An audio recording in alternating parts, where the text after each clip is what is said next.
I come before you with a heart that is heavy, but also open. I come not to speak as a man defending himself, but as a leader willing to acknowledge fault. And I come not to diminish my office, but to honor it by admitting a truth that all leaders at some point in their journey must face. Sometimes we misspeak, sometimes we misjudge, and sometimes we must apologize.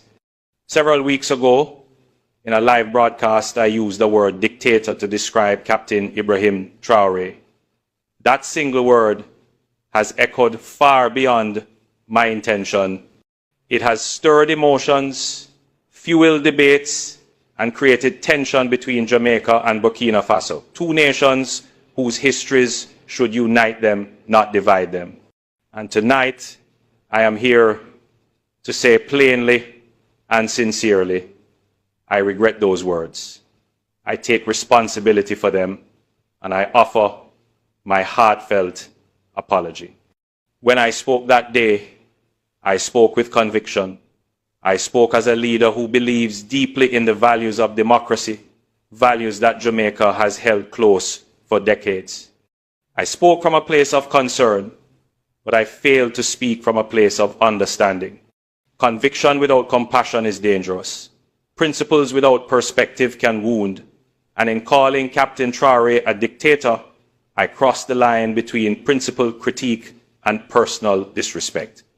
It was not my role to reduce a fellow leader, especially one facing immense challenges in his homeland, to a single word that carries such weight, such judgment, and such finality. Yes, I believe in democracy. Yes, I believe in elections, in parliaments, in institutions that protect the will of the people. But I also believe in respect. Respect for the paths that nations choose. Respect for the burdens leaders carry, and respect for the struggles that shape their choices.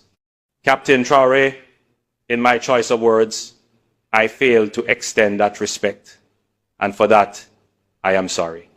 To the people of Burkina Faso, you are a nation of resilience.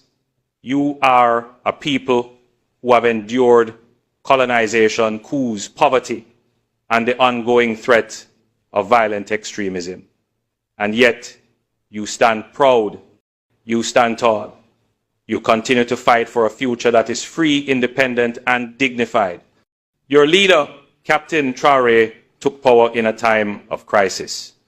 He is young, yes, but he is bold.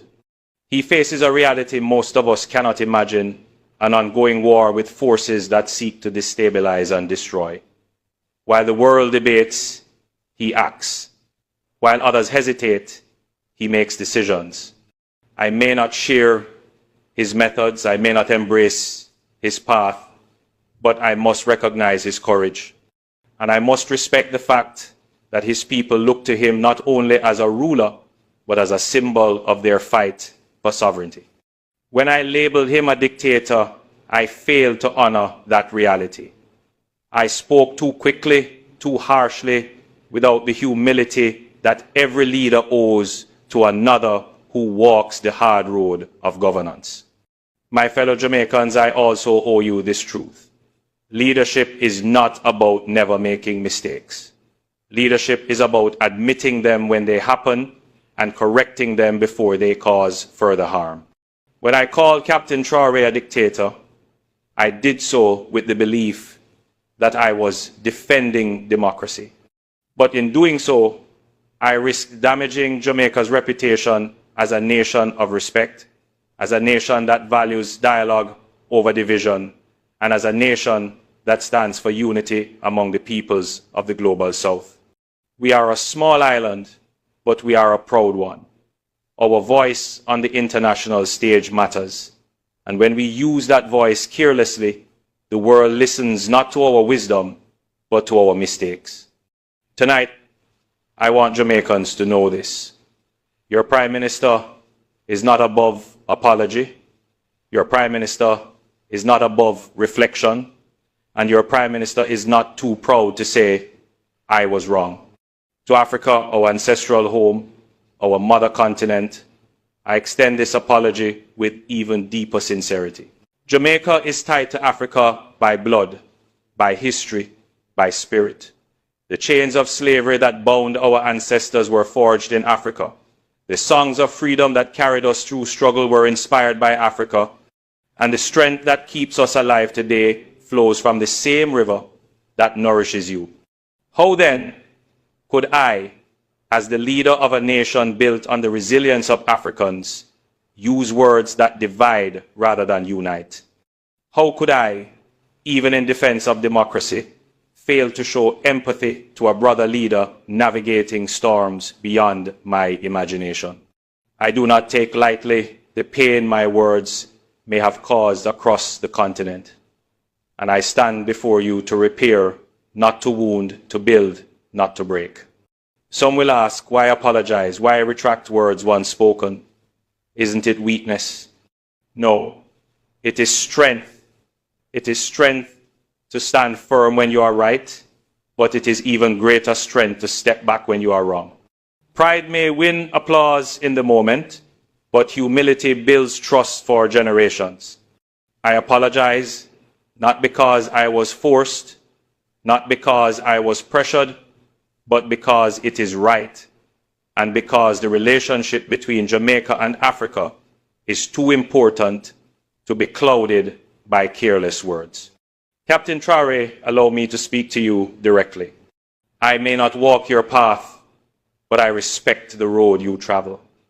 I may not lead your people, but I respect the burden you carry. I acknowledge your courage in standing against forces that seek to weaken your nation. I acknowledge your determination to assert independence in a world where small nations are often pressured and dismissed. And I acknowledge that while we may disagree, I should never have dismissed your leadership with a single word. I extend my hand to you not as an adversary, but as a brother, not as a critic, but as a fellow leader. I hope you will accept this apology, not as weakness, but as an invitation to dialogue, to partnership, to mutual respect. What do I hope comes from this apology? I hope it sparks a deeper conversation between Jamaica and Burkina Faso. I hope it reminds the world that our nations, though small in size, are large in spirit and capable of setting an example of humility and reconciliation. I hope it reminds leaders everywhere that words matter, that we must wield them carefully, not recklessly. That in an age where every statement is amplified across the globe, humility is no longer optional, it is essential. And most of all, I hope it builds a bridge between Kingston and Ouagadougou, a bridge between the Caribbean and Africa, a bridge strong enough to withstand the storms of politics, built not on pride, but on respect.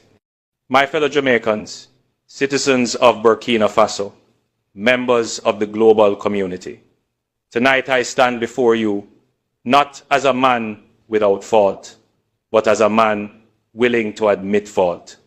To Captain Ibrahim Traore, I say again, I am sorry. To the people of Burkina Faso, I am sorry. To the people of Jamaica, I am sorry.